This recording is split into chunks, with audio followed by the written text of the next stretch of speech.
Now proceed, Governor. Mr. Chair, may I be permitted to present a very short presentation so that you will have a context of what truly happened in the province as a microcosm problem in the Philippines. Pwede po ba akong payagan? Minuto lang po, Mr. Chair. Oh, sige. Okay. If I may, Mr. Chair, kung ready na po yung slide, kanina po kasi hindi pinapayagan. Mr. Chair, Mindoro Island is situated at the heart of the Philippines. And ang una po ay nagpapasalamat po kami. I have 4 letters para sa inyo ngayon. 4 words. Nagpapasalamat po kami, Mr. Chair, dahil sa liit ng probinsya namin, we were given this much. From 2022 to 2025, we were given a total from DNEP around 12 billion. Kaya nung lumabas na po sa GAA, 30 billion. Total insertion po is 17,820,439,000 as far as flood control projects are concerned, which are 25 million and above. Ulitin ko po, we did not include your other projects which do not include flood control. Kaya lang po yung pagpapasalamat namin, sino po ba naman probinsyang di magpapasalamat na ganun kadaming pera, napalitan po ito ng panghihinayang. Well, during the Senate hearing in the past, you were discussing about existence or non-existence of a National Flood Mitigation Master Plan. Oriental Mindoro has one. In 2019, we have a Regional Development Council endorsed Flood Mitigation Master Plan, which is a product of several studies conducted by foreign bodies, even local experts, and the provincial government of Oriental Mindoro. It was duly signed and endorsed to DPWH in 2019. Kaya lang po, ang amount po niyan more or less is 12 billion to solve the totality of the problem of flooding. We have already received more than 30 billion. So kung sinunod po yung Flood Mitigation Master Plan ng probinsya, more or less sana, solve na ang problema. Kaya lang po, tingnan nyo po yung nangyari, 2012, 2022, baha, 2023, baha, 2024, 2025, despite the presence of more than 30 billion flood control. Bakit po? This leads to the third P, panlulumo. Bakit po nakakapanlumo? Mr. Chair, simula pa lang po may mali na. Unang, di akmang disenyo. Saan po kayo nakakita ng flood control, pero dinisenyo ng DPWH na parang gumagawa ng boulevard? Ano po bang gustong gawin ng DPWH? Boulevard for tourism purpose or flood control? 20 meters na lapad na kalsada, tapos lalagyan ng konting semento sa kanan, konting semento sa kaliwa. As early as March 6, 2023, I called the attention of DPWH and all the contractors. Pinatigil ko po yan 1.5 months. Sabi ko po, you are doing something for my province. You didn't even consult us. Sabi nila, ang drawing daw po ay ginawa to solve the flooding. Pinatigil ko po for 1.5 months. And honestly, Mr. Chair, sinabi ko sa mga contractor na yan at sa DPWH, pag namatay ako after this at pinapatay ako, kayo ang nagpapatay sa akin. Because we are talking here of 4 billion pesos in 2023. After that, gumuho na po ng 2024. Mr. Chair, Governor, sino yung contractor na yan? Pangalan po ng contractor. Yes. As early as 2023, ang tanda ko lang po ang isa, SunWest. 2025, Mr. Chair, ito na po yung nangyayari. Baha, baha, baha. Sabi ko sa kanila, ang provincial government gumawa ng gabyo noong 2014. 40 million, 600 meters existing hanggang ngayon. Isang dekada, 40 million, almost 1 kilometer. Pero existing. Yung sa DPWH, pakikita ko po mamaya yung difference. Ang pangalawa po, di na akma ang disenyo, overpriced pa. Balik muna ulit. Sabi po sa unang interview ng DPWH, 1 billion per kilometer. That means 1 million per linear meter. Mr. Chair, ganito ho kay Clay, 1 million ang halaga. Second po, binago po nila nung sunod na interview, ginawa pong 700 million per linear meter. Overpriced na, substandard pa po. Ito po ang pangatlong problema. Tingnan niyo naman po ang nangyari sa mga dike sa Oriental Mindoro. Bakal, maliit pa sa daliri ko, sa hinliliit. Sabi na, steel masonry, walang bakal. Gumawa po ng dike na yan po ang itsura ng pagkakasimento. Ang gitna, puro lupa, puro buhangin.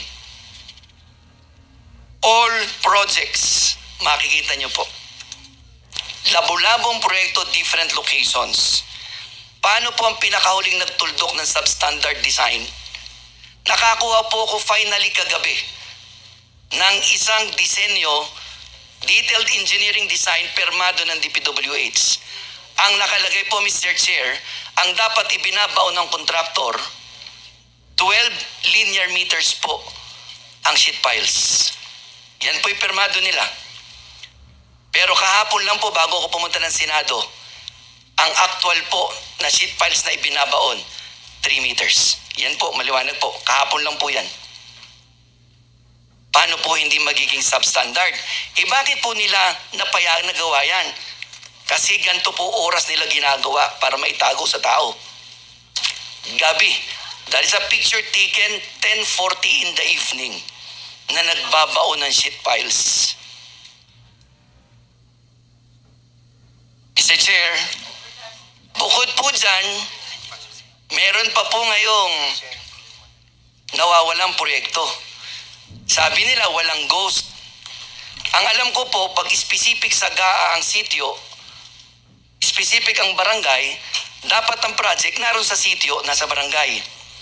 Sitio Dike, Barangay Apitong Nauhan, privilege speech of Senator Ping, I can attest na dun po sa barangay na yon, wala yung 189 million project na sabing kinonstruct. Sabi nila, meron daw kinonstruct sa ibang barangay. How can we attest that it is when there are multiple titles with no specific barangays and sitio? And Mr. Chair, bukod po sa Ghost Again. Project, may bago po kaming term sa Oriental Mindoro. Again, Mr. Chair, sino yung contractor? Po, Sino yung contractor? ito pong isa St. Timothy po, elite. St. Ito pong Timothy. sa Apitong is elite. St. Timothy. Ito po ang St. Timothy, ito pong Ghost sa Sitio Dike, elite. Oh, this guy again? At ito pong sunod na Manananggal Project. Bakit po Manananggal? Kasi ang nakalagay po sa contract is 325 meters. Ang ginawa lang nila noong 2023 ay 189 na wala ang kalahati. Tapos ngayon po, nung pumutok ang ISO, binabalikan po para pong manananggal. Binabalikan po yung kalahati ng katawan pagtapos na. Totoo po yan. Sino po ang kontraktor? St. Timothy po. Mr. Chairman, bakit po nangyari to? Ito na po ang dulo. Bakit po nangyari? Kasi may kailangan pong itago. Bakit kinakailangan 20 meters na puro buhangin ang laman? Tinanong ko po si Secretary, si Director Pakanan ng DPWH. March 2023, July 2024, May 2025, June 2025, and July 2025, August 2025. Simple lang po ang sinabi niya sa akin, Gob, maganda naman po sana yung disenyo. Kaya lamang po, alam nyo naman, may kailangan hong bigyan ng 25% sa taas. Ulitin ko po, ito sabi po ni Director Gerald Pakanan. At meron pong 5% na parking. Sabi din po niya, I can attest to the truth. Kung totoo man po hindi sa sinasabi niya, I am only stating what he told me not once, not twice, not thrice, but several occasions. Sino yung kausap mo? Director Gerald Pakanan po ng Of DPWH the- Region here? 4B. Is he here? Is he here? Was he invited? Meron pa daw po, Mr. Chair, na 12% others. So 25% taas, I do not know what does he mean of 25% sa taas. 5% parking fee, I am not familiar with parking fee. Basta yun lang po sinasabi niya. 12% others. So that's all in all 42%. Ang nakalagay po sa Department Order 197 series of 2016, pag 150 million patas ang project, entitled ang contractor to 8%. 42% plus 8% is 50%. So kalahati na lang po ang natira, Mr. Chair. Bukod pa po ang taxes and everything. Plus, 4 na beses na po kami nakahuli ng theft of minerals. Ang ginagawa po ng kontratista, kumukuha ng quarry sa lugar na bawal, walang quarry permit, abo. Kaya po nag-i-scaling ang project. Di pa po nagbabayad ng quarry tax ng tama. Magkano pa po yun? Kaya lang na Mr. Chair, ang dulo po nito, ng huli kong slide, ang dala ko po dito'y pag-asa. Na sana sa pamamagitan po ng komiting ito at ng direktiba ng Pangulo ng Pilipinas, and with the assumption of Secretary Vince Dizon, matitigil na po ito.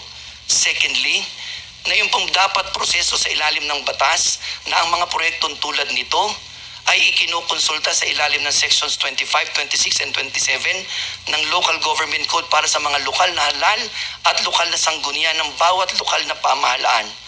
At ang ikatlo po sana, na naway ang mga proyektong may gantong klaseng halaga ay dumadaan sa pagsusuri ng Regional Development Council at kung ano man po ang inindurso ng mga local government units at ng Regional Development Council, yun ang ilagay lahat sa NEP at kung ano man po yun at kung may pagbabago man, handa po ang mga lokal na pamahalaan na makipagtulungan sa pambansang pamahalaan para sa atin. Buwis po ito ng mamamayan. Buwis po ito ng bawat isa sa atin. Maraming salamat po. Sa iyo, Governor Dolor. Mula sa iyong panghihinayang at panlulumo, ay nagkaroon ka pa ng pag-asa pala na nakikita sa ating bansa. Red Toby. Yes, Your Honor. For the record na forward ko na po kay Yusek Cathy yung file para ma-fill up na po sana ng staff niya habang nandito kung pwede yung mga mananalo kung natuloy po yung bidding. And Your Honor, can I make a request, Your Honor? Kasi nga po, magmula nung sinimulan ko to, katulad last week, ako na po yung tinarget. Ako yung tinarget na mga kung ano nung paninira na hindi naman totoo. Your Honor, can you give me 5 to 10 minutes just to defend myself, Your Honor? Okay. Can I show the USB?